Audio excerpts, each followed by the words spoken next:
Fear is a very, very real emotion. There's not a person alive that does not experience fear on some level. Don't you believe that for a minute?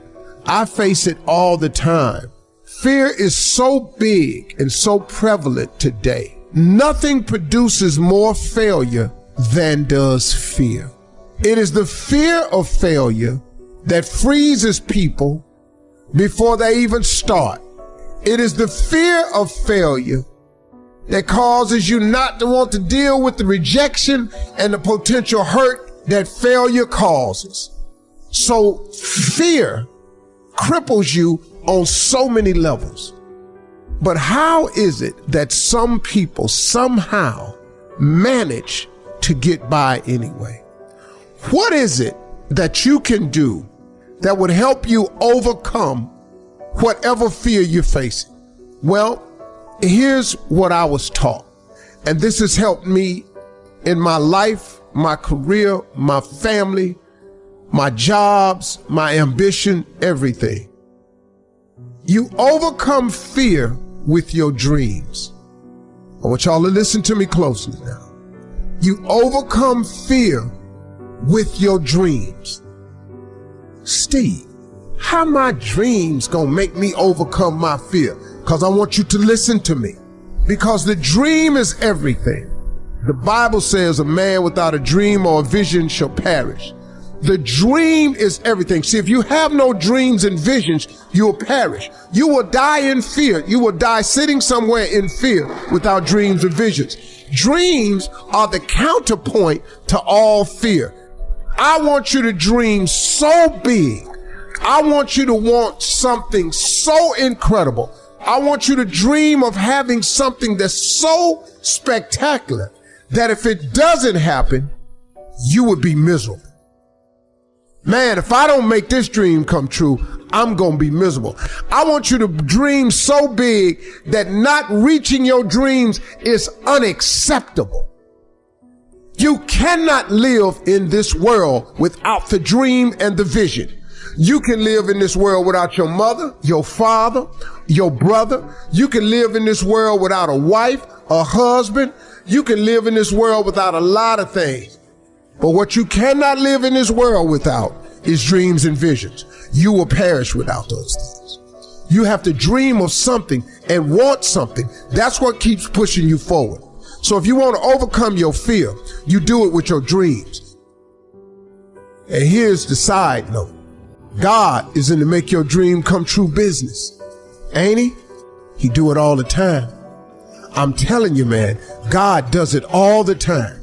He makes people's dreams come true. What are you dreaming about? Explore what you're really dreaming about so you can lose your fear. You're afraid to open your business because if your business fails, you'll lose the money you saved, and you won't open your business because you might lose your job when your boss find out. Dream bigger. Dream of what opening that business could do for you. The feeling of freedom that you would have, the extra money you could make, what you could do for your family, the things you could leave a legacy of. Maybe your dream ain't big enough. Maybe you got the dream of owning a large company, maybe a mom and pop store. Maybe you dream of climbing the corporate ladder. Maybe you're dreaming of becoming the supervisor or the CEO of the company. You got to dream so big that if this dream don't happen, you'll be miserable. Once you can do that, you can press through your fears. You can move forward. You can get on with it. I'm telling y'all, I was taught this. Dream so big that you can't imagine your life without living your dream. Let me teach you something. How many of you have a dog? How many of you have ever had a dog that had a flea on him? That's everybody. You ever seen a flea? One of the smallest insects, really small, one of the smallest insects. But for his height and size, and flea has the highest vertical leap in nature for an insect. A flea can jump, has a 36-inch vertical. A flea, man, can come 36 inches off the ground. His vertical is 36. The average person can't do that. But a flea can jump 36 inches off the ground. If you capture the flea and you put him in a mayonnaise jar and you put the lid on it, the flea know one thing. I got a 36-inch vertical. So here he go. He start jumping, but he gonna hit himself on that lid because he got that lid on it. But after a while, after getting knocked down so many times, the flea makes an adjustment. So now the flea only jumps just to where he don't get knocked back down. He got 36 vertical, but since this lid is on, his environment got him now jumping nowhere near what he can. Capture some more fleas and put them in there. They got 36 verticals, but then they start jumping. They find out they keep getting knocked down. They start doing what the other fleas is doing. Next thing you know, got a jar full of fleas in there, ain't even using a 36-inch vertical because they got a lid on the jar. Them fleas have babies. Them babies is born into the conditions of the environment. So now guess what? The flea is born with a 36-inch vertical, but because he see his mama and daddy and all his cousins and friends jumping just barely to the roof, you know what he do? He duplicates that behavior. The flea never reaches his potential until you take the top off of your mayonnaise jar. You're gonna duplicate your surroundings. If you take an oak tree seed and you put it in a 2-foot pot, that seed will never become the oak tree that oak trees are capable of becoming because it's gonna get stifled by the 2-foot pot. Now check this out, ain't nothing wrong with the seed. The seed just fell prey to the environment. You are a seed from God. God made you in his likeness. He big, he vast. Don't you allow your environment to dictate the oak tree that you become. Because ain't nothing wrong with your seed. All of y'all got this wonderful gift that he gave you at birth. All y'all got one. You better believe that now. Don't die with this gift and don't never use it. All of y'all got this wonderful gift, but you got to use it. Take your seed, take your gift. Get away from these people that's in your life that ain't doing nothing. Get away from people in your life that's hating. Get away from your family members that ain't ever opened a business. Get away from your family members that ain't ever followed their dream. Get away from your family members ain't never been nowhere but to the family reunion. Ain't never been to a beach. Get away from them. Get away from them. I had to do it. When I told everybody I was getting into comedy, man, oh Lord have mercy. You can't get into comedy. You ain't even funny. How you gonna make money telling jokes? Now in the beginning, it looked like they was right. But I never gave up. All I did was identify this gift. I wrote all of my visions down. I read them every morning and every night. And I instilled them in my head. And every time I met somebody, they say, hey man, what you trying to do? I would tell them one of my visions. Somebody would always say to me, you know, I know a guy that's selling them things right there. You ought to talk to him. I started scratching stuff off my vision board. My vision board is so vast now. If I showed you what was on it, you wouldn't even believe it. Because I dream so big. I want so big because the God I serve is big. He's not a small God. He's a really, really big God. He does really, really big stuff. And I expect him to do really, really big stuff for me. If he'd have done it for Oprah, if he'd have done it for the Obamas, whoever why I can't have this here? I'm gonna do better with it than all of them.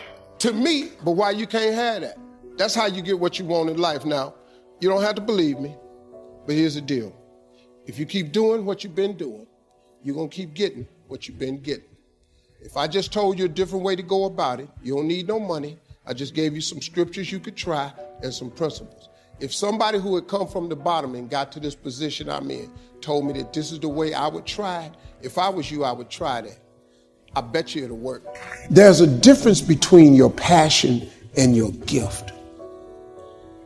Your passion is something that you enjoy doing. Like, I'm passionate about golf. It ain't what I do. I suck. It's just not what I do. I'm gifted at words. I'm gifted at that. So before you strike off into script writing, determine your gift. Whatever it is you're trying to do, you must first determine if it is your gift. And don't pursue things that you're passionate about. Pursue the thing that you are gifted at. All of you are gifted. Every last one of you, God gave you a gift at birth, all of you. God never created a soul without giving him a gift. All of you have a gift. Your job is to discover the gift. It's very simple. It's the thing that you do the absolute best with the least amount of effort. That's your God-given gift. Anything else you're doing, you're wasting your time. Listen, you ain't no singer. The you singing for? Now, I don't care how good you sound at the church. Church let everybody sing.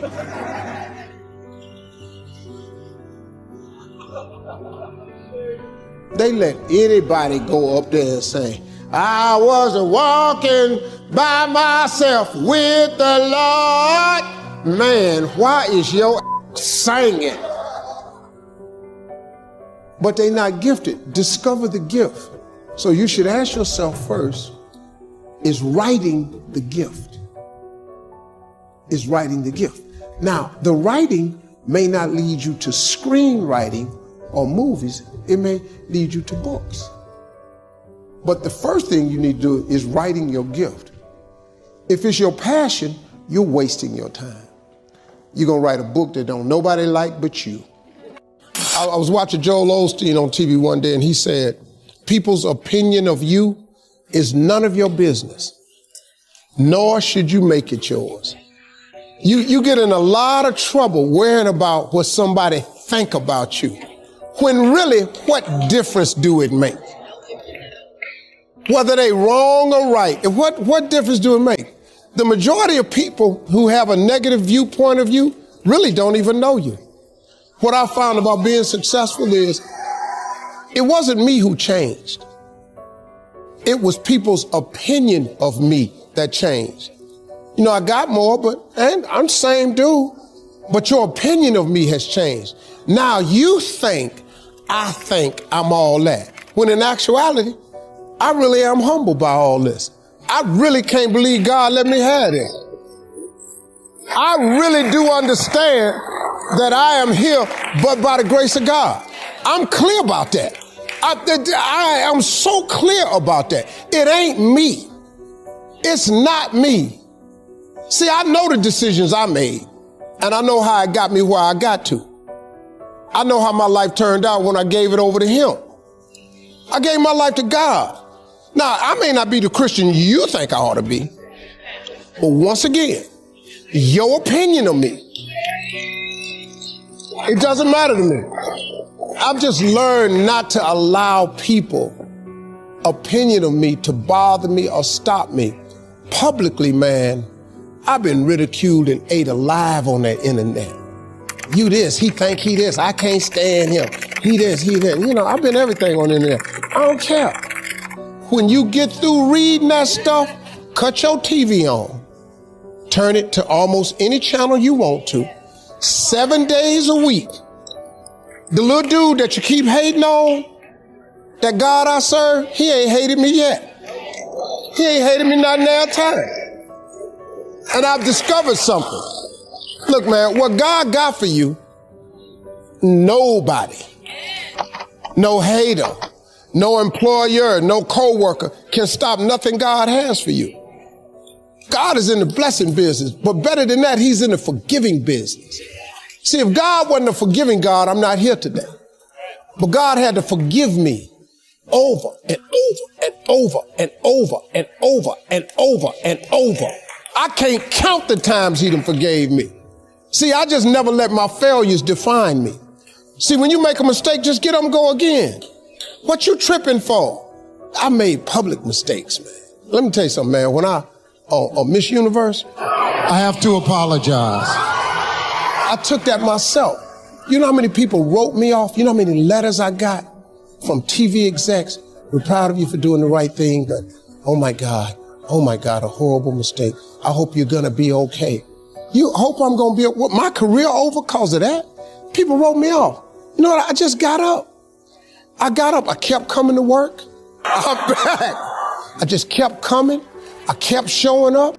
Because eventually, well, what you gonna do? The time has come.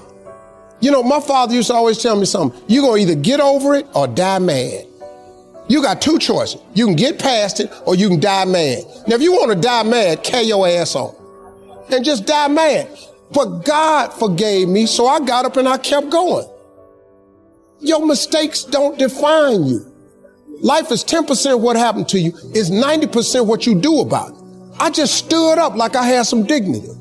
And I just kept performing, kept telling jokes, kept entertaining people. To the part now where it don't even matter. That pageant is the biggest pageant they've ever had. Everybody tune in and see who the I'm gonna say this year.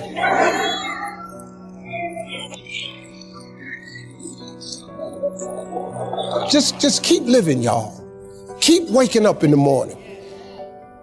I'm Ephesians 3:20 all day long. I expect God to do exceedingly and abundantly over all I think or ask. Because I honor him, his blessings will chase me down and overtake me. I will be in the right place at the right time.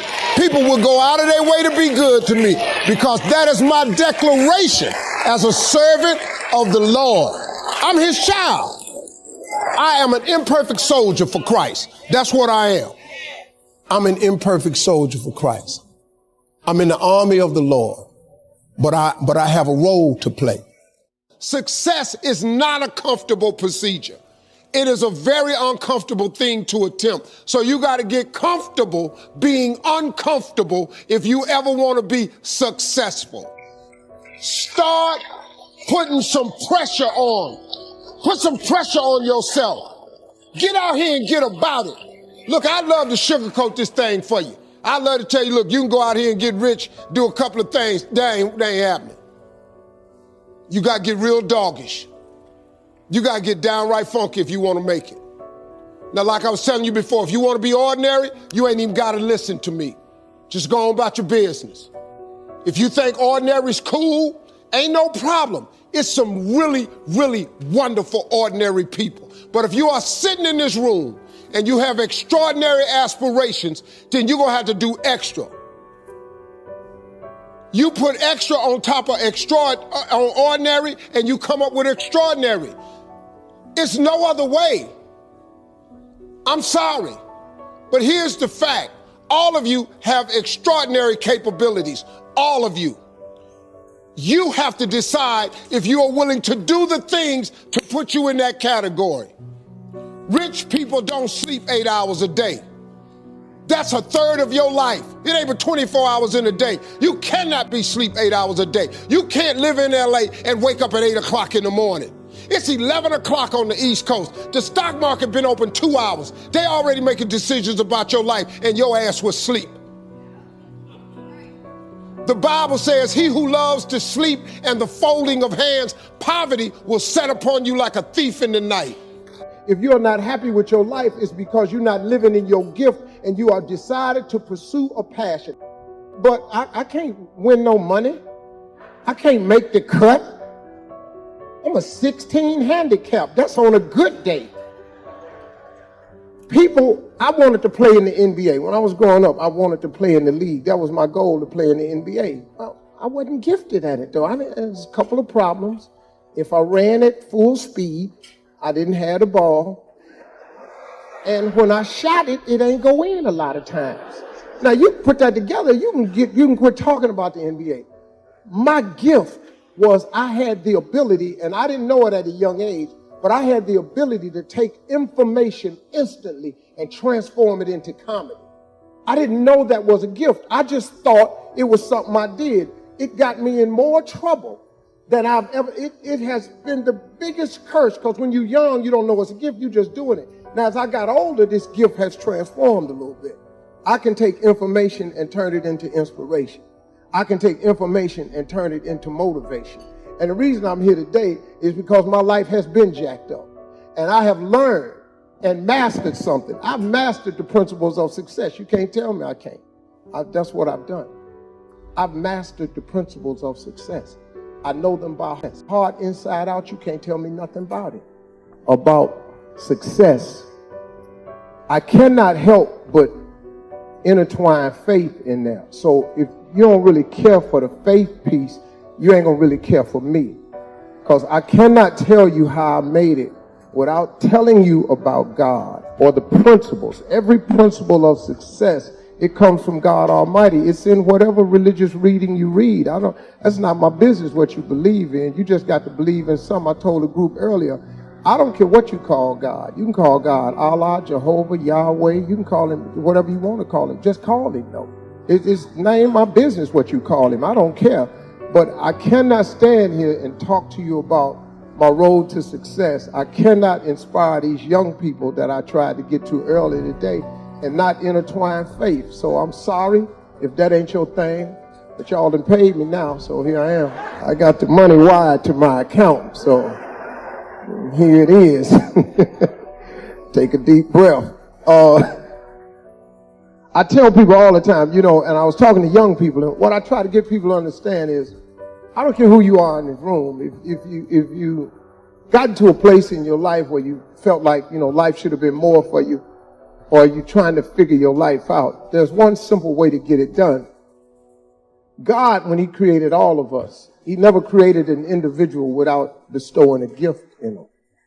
And God put that gift in all of us. Some of you are gifted in teaching, networking, counseling, sharing, life-saving. Some of you are caretakers, but you're gifted. If you work in your gift, you now find your purpose in life, a real meaning for waking up in the morning. A lot of people, you know people that get up and go to work in the morning, they just miserable. They hate driving to work. They hate their job. They hate their coworkers because they ain't doing what they want to do with their life. Now that's not your fault. That's their fault. But God, when he created all of us, he gave all of us a gift. We were born with a gift at birth. God ain't made nobody and gave them a gift. Now, the thing of it is, if you stop looking at your gift as running, jumping, singing, dancing, then you can get on with your life. But so many people are pursuing their passion instead of pursuing their gift. Most of you have mastered the principles of success. But when you're talking to young people, you're talking to some people that ain't mastered that aspect yet. It's our job to teach young people the principles of success. They got to learn from your mistakes. See, I messed my life up so I could turn around and talk about it one day. I've been divorced twice. I've lost everything I own in my life twice. I lost it all again in 2005. At the end of 2005, I had $1,700. In 2005, I had made millions of dollars. I had $1,700 at the end of 2005. I've been homeless. I lived in a car for 3 years. I learned some principles, and I started applying. See, I'm a little bit different Christian than most people right here. I just happen to be a little bit more real about it. I don't really know where a lot of scriptures are in the Bible. I just happen to know what's in there and what ain't in there. And I had a lady the other day on my show. I had slipped up and cussed on one of the commercial breaks because I've been working on my cussing, but that's not really working for me. I have just come to the conclusion that I'm just going to be a cussing Christian. I've been trying to get it and shake it, but it ain't working for me, man. And I accidentally cussed on the commercial break, and the lady, I could tell she was a little put off by it, and I didn't mean to. I don't want to be offensive to people, but, I was just talking naturally. And she just stood up and said, I have a question for you, Mr. Harvey. She said, so how's your walk going with Christ? I thought about it. I said, well, I walk tall, I walk strong, with long strides and a slight limp. And that's how I walk. Now, if you ain't got no limp to your walk, congratulations. Mine has a slight limp to it. And every now and then, the flaws that I have come out. See, the difference between me and a lot of people, I happen to be famous. So my flaws have a microphone and a spotlight and the internet connected to it. You can make your mistake at the house and don't nobody know nothing about it. But I got people watching me all day long. So what I've learned in this journey along the way of having my life as twisted as it was, I've learned the principles of success. I've learned how to get back up, how to fall and fail, get written off, say you ain't gonna ever be nothing. I've learned how to start over. I've learned how to take one heap of all my winnings and risk it on one turn or pitch and toss, lose and start again at my beginnings and never once breathe a word about my loss. Yeah, I've learned stuff like that. That's Rudyard Kipling, in case you didn't recognize that little poem. I stole that. That's when I was paying a little bit of attention in college. I didn't get the degree, but I was listening just a little bit. And when I talk to you, I try to get people to identify with these principles. The greatest thing that you could do in your life, I told the kids earlier, we're at a college institute, so it kind of trips people out a little bit when I say this. And I tell them how important it is to get your education, yada, yada, yada, because we're at a college, that's what I got to say. But then I turn right around and I tell them the truth, though. The most important thing in your life ain't your education. The most important thing in your life is your dream. See, the scripture says, a man without a dream or a vision shall perish. Don't say nothing about education. Now, you got to have one if you're going to climb to certain jobs and go into corporate ladder and be in banking and be in finance and all this stuff y'all doing. But it's the dream that propels you. Look, man, we got to break this thing down real simple for people someday. Quit acting bougie like you've been rich all your life. That's what kills me. I come to these functions, everybody sit up, they lean back in their chair, they speak proper grammar, they get their nose up. You act like you had money all your life. I ain't had money all my life. I come into some money, but I've been scrapping and hustling and grinding and trying to get over. And so have you. But then you get here and you don't have no memory of that. Because now your life is fixed. And so now when you talk to young people, you don't talk to them from the perspective of you made mistakes too. You don't talk to young people like, hey, been there, done that. I smoked weed in college too, man. I know where you at. You don't want to tell them that. Hell, Clinton smoked weed. He the president of the United States. I'm going to probably say a lot of stuff. I already know that I'm not coming back next year. That's clear. I ain't got no problem. See, that's why I give my money wide to me. Because I already know I'm going to mess around and say something. I'm going to throw somebody into something. Because I see a couple of looks on y'all's face right now. But I don't really care. I'm out of here. I'm going to go get on this jet. I'm going to go down here. My wife down in Miami, man. I'm going to go sleep with my wife tonight. I don't care what y'all do. I was telling you about your gift. This is how you save yourself a lot of trouble. Now, this may apply to some adults in this room. Maybe not. Your gift is the thing that you do the absolute best with the least amount of effort. That's your God-given gift. You ain't got to trip on it, wonder about it. It's what you do better than anything else. Now, whether you've chosen to make that your life's work or not, that's your choice. But I got news for you. If you don't ever pursue that, you ain't gonna ever be happy. It's some unhappy people in this room today because there's some people in here doing what people expect them to do and doing what was required of them, and they just got locked into it. Now you got bills and a family and you don't really want to pursue your dream. So now you got the job and you just gonna ride it all the way out. There ain't nothing wrong with that. If your job is what you gifted at doing. This man is gonna retire this year, but he's been in the education of young people's minds. He's been shaping young people's minds for 30 years like that. That's what he was gifted to do. If you're sitting up in here and you ain't happy and you in misery, it's because you ain't pursued your gift. And I'm telling them young people over there with them blue shirts on and them striped ties, find out what your gift is and pursue it with everything in you. Because ain't nothing worse than getting a degree and you don't even want it after you get it. Because a degree ain't nothing but a piece of paper hanging on a wall. Now, it signifies that you have the ability to complete a task, but your life is made up of what you do with it. Life is 10% what happens. It's 90% of what you do about it. You got to do something with your life, man, that makes your heart beat in the morning when you wake up. See, people ask me all the time, how you do all these jobs, Steve? Because I like all my jobs. You cut your radio on 240 times a year. I do a 4-hour live radio show. How you do that every morning? Well, the main reason they got a nice check, but other than that, I wake up in the morning, I give people some inspiration, I play music, and I tell jokes. Okay, boom, I like doing that. Then I go to a talk show. I live in Chicago 8 months out the year, 34 weeks. I tape 180 talk shows in Chicago. How you do that every day? Because I love doing it. Then I go to Atlanta. I live in Atlanta, and in 9 weeks, I tape 200 episodes of Family Feud. Man, how you tape all them shows? Once again, they have a check attached to this. But I love what I do. If you cut your TV on, it's obvious that I love what I do. I'm always smiling because God has given me the life of my dreams because I'm living in the gift He gave me. If you live in your gift, man, it changes your life. Do something about your gift. Listen to me, I don't care what job you got now. If it's something that really burns on the inside of you, you ought to go do that. I don't care how old you are. How come you think Kentucky Fried Chicken, how come you think that man on the side, why you think he old? Because his recipe got discovered when he was 68.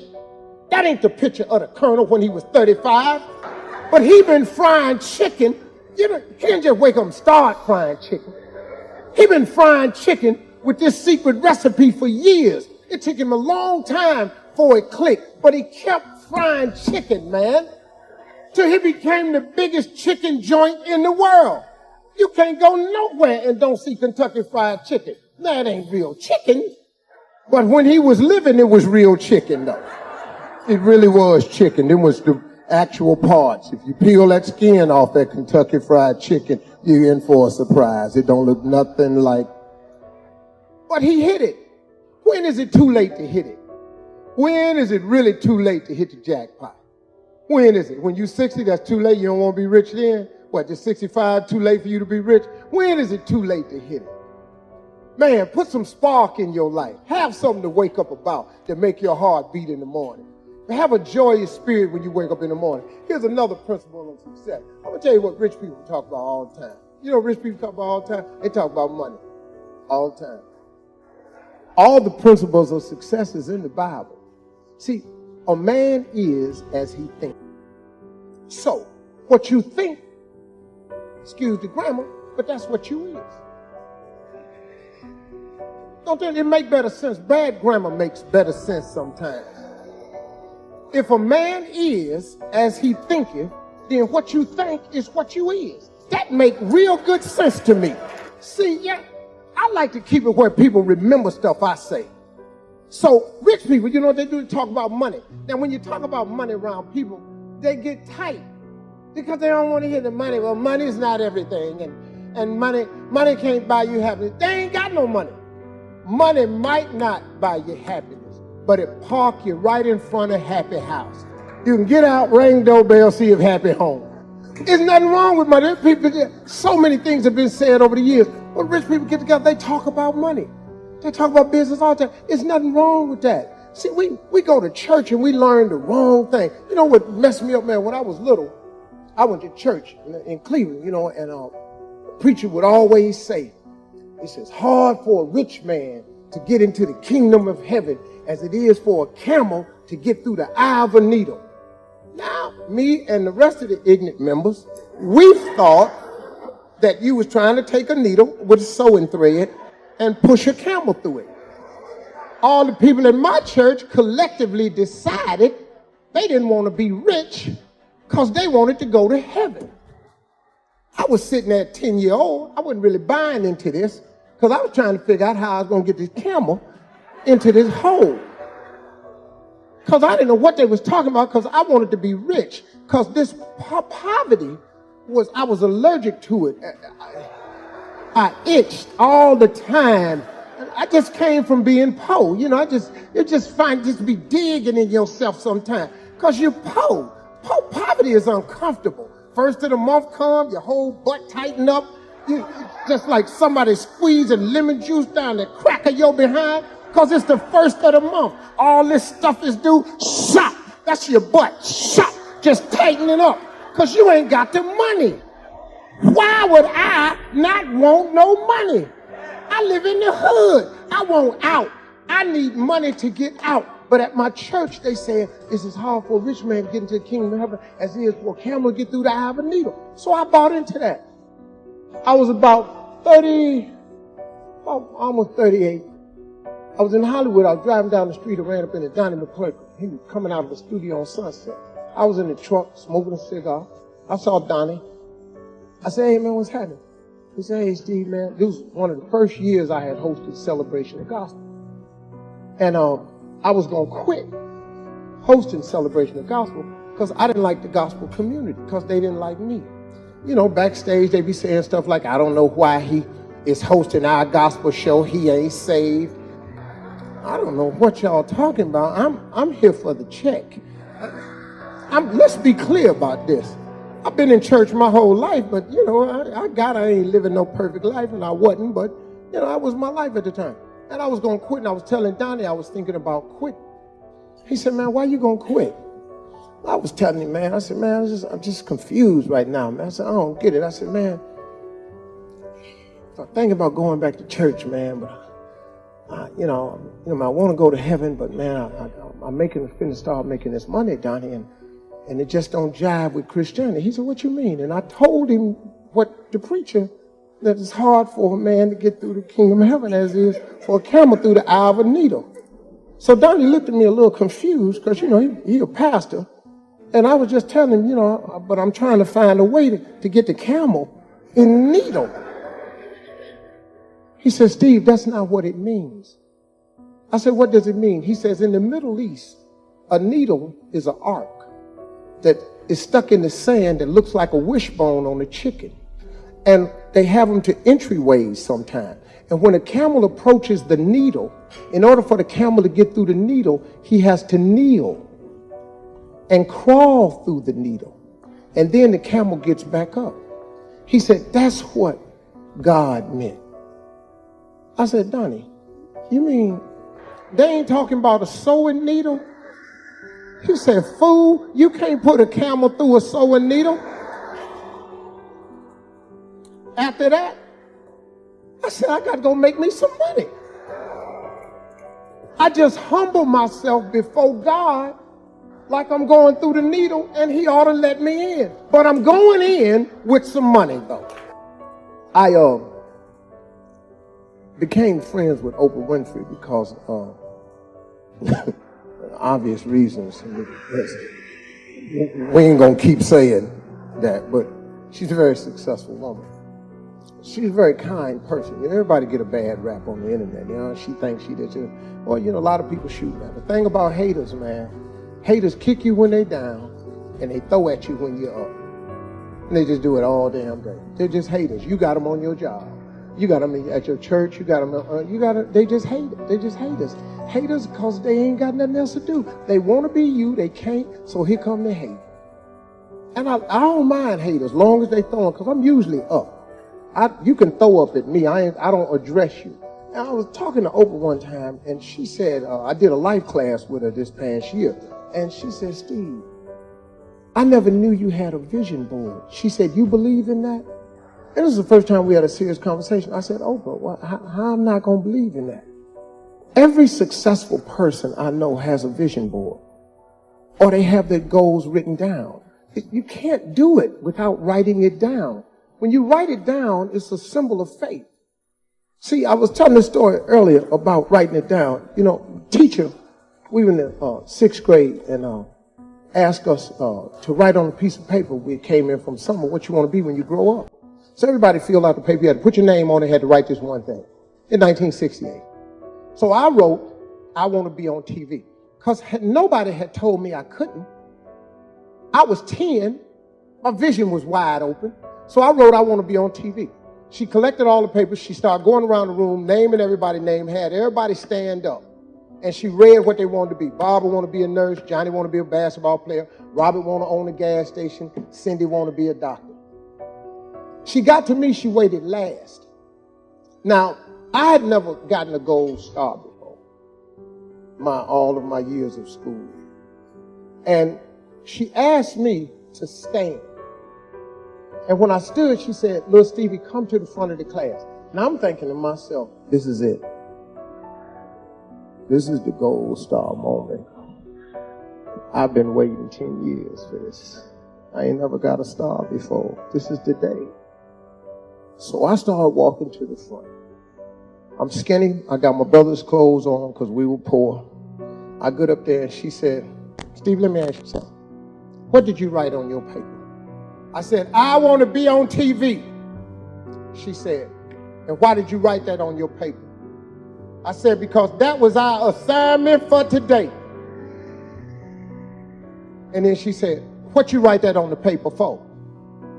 Now I'm thinking to myself, judging by the tone of this conversation, this might not be the gold star moment I thought it was going to be. So I started cowering down. And she said, so why did you write it on the paper? And I said, because you asked us to. Voice is really soft. She said, do you know anybody on TV? I said, no. Anybody in this school ever been on TV? I said, no. Any of your relatives been on TV? I said, no, ma'am. She said, take this paper. I'm going to call your mama. When you go home, I'm going to tell her you being a smart aleck in this class. Now you take this paper and you come back with something more believable on it. So she pinned a note on me and I had to go home. My mama was waiting on me because she called the house.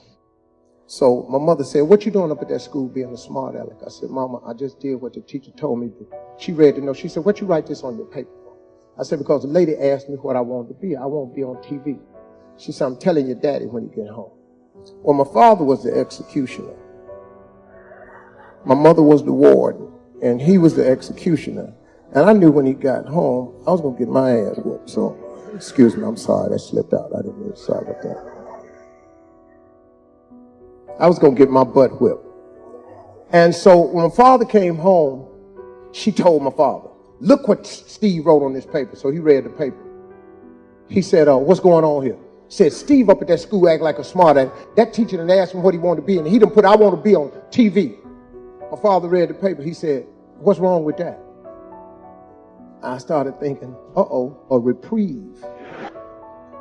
So he said, boy, go in your room. I'll be in there in a minute. And I got my spankings in the room, so I went on in there getting ready. Him and my mother had an argument. My father came in the room. He said, boy, what you write this on your paper for? I said, because I want to be on TV. He said, what she want you to write on the paper? I said, like a basketball player or a policeman. He said, put that on paper. Take it up to the school and give it to that dream-killing heifer. So I write it. He said, now take your paper. He said, before you go to bed tonight, now this is my father now with a third grade education. My father was a sharecropper in Alabama. He said, read your paper every night before you go to bed. And when you wake up in the morning, read your paper before you go to school. Read your paper every day and read your paper every night. I took my paper up to the school and I turned it in. It took me till I was 38 years old. But I got on TV. The devil don't care about you. The devil wants to keep you from your destiny. That's his one job. Satan got one job, to keep you from your destiny. The devil don't ever want you to be what God created you to be. So guess what? When you discover your gift and you think I'm about to make a move and go be what God created me to be, then here go the devil. You got this job over here, you're going to lose your 401k. Once you get your paper straight, you can skip all of this. You can get yourself started in the process, man, but you got to quit letting the devil keep you from your destiny by tying it to this little job you got, because he tricky with it now. He got you thinking you're going to mess your credit up if you quit your job. What you mean mess your credit up? You overextended now. You got good credit, but you can't buy nothing else with it. If your card maxed out at $5,000 and you got $4,090 on it, where we at? Come on, y'all. You're going to have to make a choice, but you can't let the devil fool you. He trying to keep you from being who God made you to be. Look, man, I don't know if I'm getting through to you, but I want you to hear me. I do, man. Look, I wish everybody before they die could experience what it feels like to wake up and do what you was born to do. It's so cool, man. It's so cool. If you've been dreaming of opening that business, you should start the process. Don't try to figure out how to make the business make $1 million. Just start the process. See, if you make one step, he'll make two, but he can't make his two unless you make your one. So you got to start. Fill out the application. Go get the patent. Send in the paperwork. Get your federal ID number. Do something, man.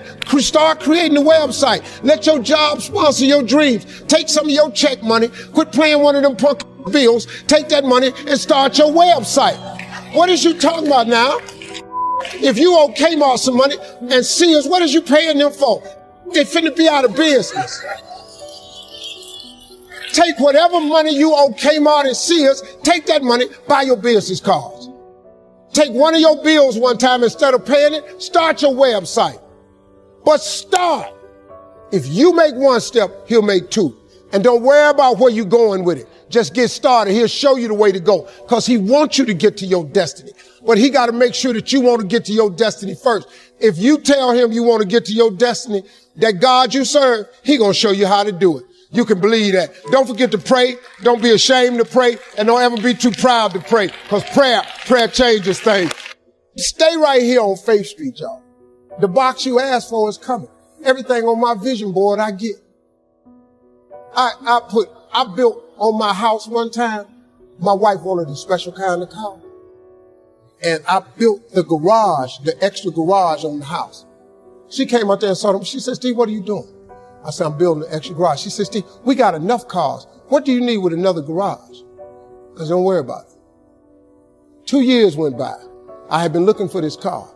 I went to dealerships. They said, sir, there are none in that color. I said, she want a white one. I said, so I went to the dealership. I said, I want you to get this car in for my wife. She said, sir, there are none in the country and none being made. I said, okay, but when the car come in, could you accept it into your dealership and call me when it get here? He said, sir, I done told you, I can pull it up on the computer.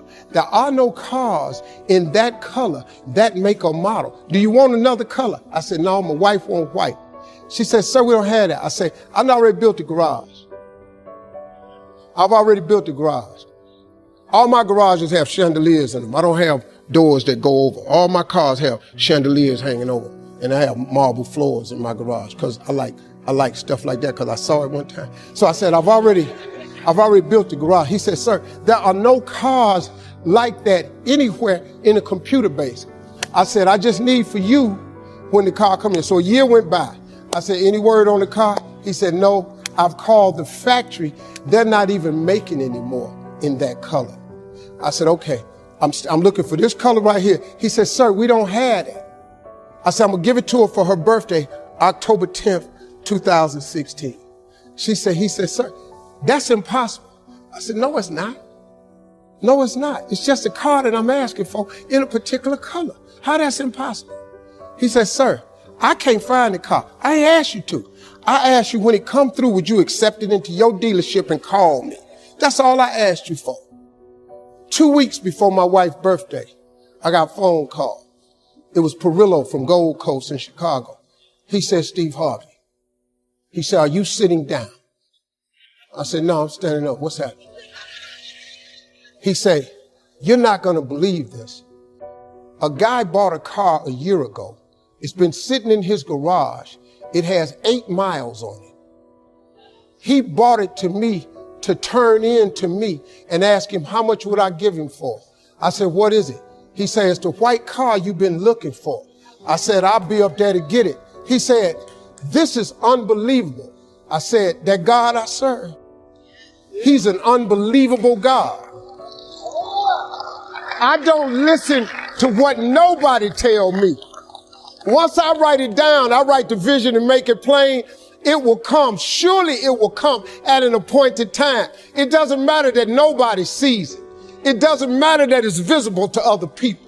All you got to do is write it down and believe it. God is greatness, man, all day long. What he's done for me, he'll do the same thing for you. But you got to write the vision. Go home and read Habakkuk 2:2. Go home and read Bible verse Habakkuk 2:2. Read what it say. If you do that, you'll change your life. Appreciate it. I was 26 years old, man. I was struggling. I didn't have nothing. And these people owned the furniture store in Cleveland. And they took me in and gave me my first contract with my little carpet cleaning company. When I became a comedian at 27, I didn't have money to travel. They gave me a account at their travel agency. And man, I ran up a bill like $11,000 just trying to travel and make it. Them people right there, man, they helped me out. I used to spend the night in hotel parking lots. What was I gonna do? I ain't had nowhere to stay, so I lived in the car. I had $35. And I said, come on, God, man, I've been trying to make this dream come true. You done left me out here like this. And I was crying so hard that he just said, I didn't like hear a voice or nothing, but he spoke to me. And however, he said, if you get up, I'm gonna take you places you ain't never been. Now I was finna quit. So I said, skip it. I'm gonna quit anyway. So I got in my car, I went to a payphone, and I was gonna call my dad. You remember back in the day where you could punch in a code and call your answering machine and get your messages? So I called, and I punched in the code, and it said, doop. He said, hey, Steve, this is Chuck Sutton with Showtime at the Apollo. We saw a tape of you. You're very funny. If you could get here Sunday night, we'd love to put you on television. Call me back. Let me know if you could make it. So I hung the phone up. I'm crushed because my whole dream of being on TV, and I couldn't get to New York. I got $35. How am I gonna get to New York? I can't make it. So I'm standing there at the phone booth and tears just coming down my face. I said, God, so that must be a sign for me to go home. Cause this it, I ain't even got the money to go to the Apollo. My whole thing that wanted to be on TV, I couldn't even make the dream come true. This is the most messed up moment.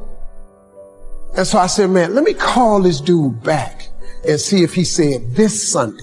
Cause maybe he said next Sunday and I could hustle up a little bit of money or something. I don't know what I'm gonna do, but let me just call him back. So I called him back. Steve, this is Chuck Sutton, Showtime at the Apollo. We saw a tape of yours. You're very, very funny. Look, we have an opening Sunday night at Showtime at the Apollo. If you can make it, we'd love to put you on TV. I said, it's this Sunday. Before I hit the button, I heard, doop, you have another message. Now, it wasn't there before. So I punched my code in. I listened to the second message. It said, Steve Harvey, this is Tom Sober from the Comedy Caravan. This was a Thursday. He said, I have a gig in Jacksonville, Florida on Friday night that pays $150. If you can get there Friday night, you'll make $150. So I called him back and I said, hey, Tom, did you get a gig away? He said, no, it's still available. He said, can you get that? I said, I'm in Pensacola, Florida. I'm 3.5 hours away. So I drive to Jacksonville, Florida, and that night I made the 150. Club owner said, man, you funnier than the guy we hired. If you stay tomorrow night, I'm gonna give you another $150. So now I got $300 now. So I get on the phone, I call Chuck Sutton. I say, hey man, is the gig still available at Showtime at the Apollo? He said, well, we got one opening left. I said, I'll be there. So I called Eastern Airlines, who used to be open back then. They had a special for $99 going from Jacksonville, Florida to New York round trip. So I parked my car at the airport. I got on a plane, flew. Everything I had was in 2 bags. Got to the Apollo. I said, hey man, I'm here. I got there at 11 o'clock in the morning. He said, you can't stay here because you don't come on to the late show tonight. I said, man, I ain't got nowhere to go. I said, if you just let me stay in this building, man, I ain't gonna move around nothing. I ain't got nowhere to go. I'm in Harlem. I can't go back out here. I got these 2 bags. I got victim wrote all over me, man. So he said, all right, if you go upstairs, don't come down. So he put me in the dressing room on the 6th floor. So that's where all the comedians were. So I stayed up there. I got hungry around 3 o'clock and I couldn't take it no more. So I went back downstairs, dude named Alton Liston. I said, hey man, he said, man, I thought I told you, don't come down them damn steps. I said, hey man, I'm just hungry, man. I said, let me go to that KFC I saw in the corner. Just let me get some chicken. I'll come right back. He said, man, if you ain't back in 20 minutes, you ain't getting in this building. So I went bought me some chicken, came back. So the comedians started coming in the building. They started coming up on the 6th floor. So I meet this guy named D.L. Hughley. I introduced myself. He introduced himself. I'm sitting there. Another guy come in named Dwayne Johnson. Then this other dude walked in named Jamie Foxx. And I introduced myself. We don't know each other. Ain't none of us famous. It's 1991, man. They gave everybody the lineup. I was on the last show of the night. I don't go on to 11 at night. I done had this 4 pieces of chicken. I'm starving, man. That chicken done wore off. I'm nervous, man. I'm about to throw up. D.L. Hughley went downstairs. D.L. Hughley got booed off. Dwayne Johnson got booed off. Jamie Foxx went down there and got booed. They booed Jamie, then Jamie started singing. And then they started clapping. And Jamie had their ass, then he went back to them jokes, and they got his ass. So I'm walking down the steps, and I see Jamie sitting on the steps. I said, hey, man, hang in there. He said, man, that ain't never happened to me before, man. This is crazy. This Jamie Foxx, man, one of the most talented people in all of comedy. And now, you don't even know how nervous I am. I can't even. My breathing is shot because these dudes been booed. So I walk out. I had wrote this joke. Mike Tyson had got in a fight in Harlem with this heavyweight named Mitch Green. Mike Tyson had hit the dude in the eye in the store.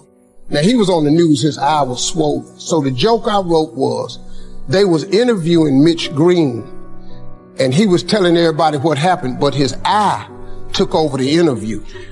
And I wrote this joke that his eye started talking and was just, I tell you what happened. The heavyweight champ's fist is coming towards my face. I just said, Lord, Lord, Lord. And I wrote this whole joke about this dude's eyeball talking. And when the punch came, and all this here, I walked off stage, man, just started crying. I couldn't believe it. They paid me. I made $750 for being on TV for one night. I'd never made $750 telling jokes in one night. And so that was my first television appearance. A couple weeks later, Sinbad was the host of the show. He got this job on Different World. And so he quit. And so Mark Curry became the host. And then Mark Curry got hanging with Mr. Cooper, and he quit. And they came to me and said, would you come back to New York and host amateur night for us to just try you out? Oh, ain't no problem. And so I went to New York. I hosted amateur night, and I was killing. But every time we went to commercial break, I was supposed to let the warm-up act take over like Ruben does. But I knew not to let the warm-up act do that because he would change the attitude of the crowd because the Apollo was a wild place. So I stayed out there. I did the warm-up and the host, and I created a bond with that audience. And that's how I got on TV. It was my very first TV show. I hosted Showtime at the Apollo. I ended up being the longest running host in the history of Showtime Apollo. I did that show for 8 years. Nobody ever did it for 8 years. And that was my turn back moment. See, in your life, everybody has a turn back moment. You have a moment where you can go forward or you can give up. The thing you have to keep in mind before you give up is that if you give up, the guarantee is it will never happen. That's the guarantee of quitting, that it will never happen no way under the sun. The only way the possibility remains that it can happen is if you never give up no matter what. Because God is always coming. He's never too late. At your worst moment, look, man, when they told me I had to be in New York, I saw no way I could get there. But that God don't. He make the phone ring. I end up in Florida, I make $300. Then I go to New York, I make $750. Almost got $1,000 out of nowhere. That's what happened to me. That was my moment of never giving up, that's when I first learned that faith was everything, that you have to remain faithful. When I was homeless, I had a lot of time to myself. Actually becoming homeless was exactly what I needed, because God needed my undivided attention. And he had it for 3 straight years, because I had nothing. And I'm just one of them people where sometimes you just got to get my attention, you know what I mean? So I can't tell you about no education, because I ain't got one. I ain't got no degree in nothing. I've been told my whole life you'll never be nothing simply because of the way you talk. You know how many times the way I talk, man? Because, I'm kind of country. I don't really speak that good. My English is not eloquent. I know that. But I ain't never let that stop me. When I first got on TV at NBC 7 years ago, they sent a linguist to see me. I didn't even know what that was. I thought this lady was finna show me how to make spaghetti or something. I didn't know. I never heard this. What is a linguist? So the woman comes in my office and she says, "Are you ready to begin?" And I said, "Excuse me, ma'am, who are you?" She says, "I'm your grammar coach." I said, "For what?" She said, "NBC is of the understanding in order for you to be successful on daytime TV, you're going to have to learn how to speak more eloquent." Oh, I said, "I ain't finna do all that there." She said, "Excuse me? What did you just say?" I said, "I ain't finna do all that there." She said, "Say what you just said to me again slowly." I said, "I ain't finna do all that there." She said, "That's exactly why I'm here. Because that is improper grammar on every level." I said, "Yeah, but I talk just like this here." She said, "Say that again." I said, "I talk just like this here." She said, "Slow that down." I said, "I talk just like this here." "What's the problem?" She said, "If you don't learn how to speak more properly, you'll never be successful." I said, "Who told you that?" "You walked into my office. I'm already on TV." Where are you trying to go with this? See, the reason I'm not going to let you change my mind is because I've never known you up until this point. Now, I've made it to this point without you. I don't know how you figure I ain't going to get the rest of the way without you. So I'm just looking at this lady. She says, "Listen to me. If you don't learn how to speak better, you'll be off TV." I said, "Okay, well, let me ask you something." I said, "Which one of these sound best to you? I am broke or I'm is rich?" I mean, look, man, God gave me a life I never even really dreamed of. He gave me even beyond what I dreamed of. I mean, you think about it. The money they pay me is to wake up. I either play music or I tell jokes. I either play music or I tell jokes. I entertain people for a living. They give me money. That's a blessing, man. See, when I wake up, I don't have to go to work. I get to go to work. See, that's the difference, man. Some people have to go to work. I get to go to work. I don't have to. I was doing this for years for no money. But through grace and mercy, he just kept blessing me. And then, I got other things I want to accomplish, I'm not through. I've been at this a long time, man. Like, I'm thinking about the end, But all I want to do now is make enough money to change kids' lives. My foundation is the most important thing. I do some stuff over here in Ghana, Botswana, and Joburg. Those are 3 cities I'm targeting for my foundation to come and change. So that's what it is now. That's motivation. And then, I'm a trailblazer, man. I got to show other people how to do it. My job now is to show y'all how I did it. That's why I talk all the time about motivation. I talk more about motivation now than I do comedy. Because, your career is what you paid for. Your calling is what you made for. So I'm in the calling part of my life now. I have to, like when you ask me a question, see, I can't just, like if I tell you, you got to write it down, I'm telling you how to make it. You have to do this. Now you can try to do it. If you could try to not do it, it's gonna be hard. But so I always try to give people little pieces of wisdom, because you're young. You know, everybody in this room, you want to be happy and you want to be successful. Everybody in here wants to be happy and successful. If you don't want to be happy and successful, there's something wrong with you. Most people want to be happy and successful. You just need the key, the how-to. That's my job, is to show you how to. Like if I give you one scripture that can change your life, and I tell you Habakkuk 2:2, and then you don't follow that, that's not my fault.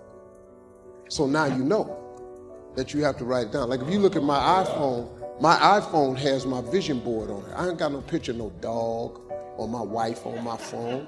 My wife is at my house. My wife she's somewhere, she's in Rwanda right now. Because I put stuff that I dream about on my iPhone. My vision is on. So every time my phone rings, I look at it. I think of my visions and dreams. Every time I pick up that phone, I should pick up that phone to make one of them dreams come true. When I open up my laptop, the same thing on the laptop. So every time I'm texting or email, I'm trying to make a dream come true. I don't have time for nonsense. You know, like like what they say about me in the blogs. It don't matter what they say. They don't know me. They don't even know me. They never met me. They say negative stuff about me. It don't mean nothing. Look at me. What I care what they say. God keeps blessing me. It don't matter what you say. You got to know who you are and whose you are. That's all you need to know. I know who I am and I know who I belong to. And that God of mine ain't gonna let nothing happen to me that I can't handle.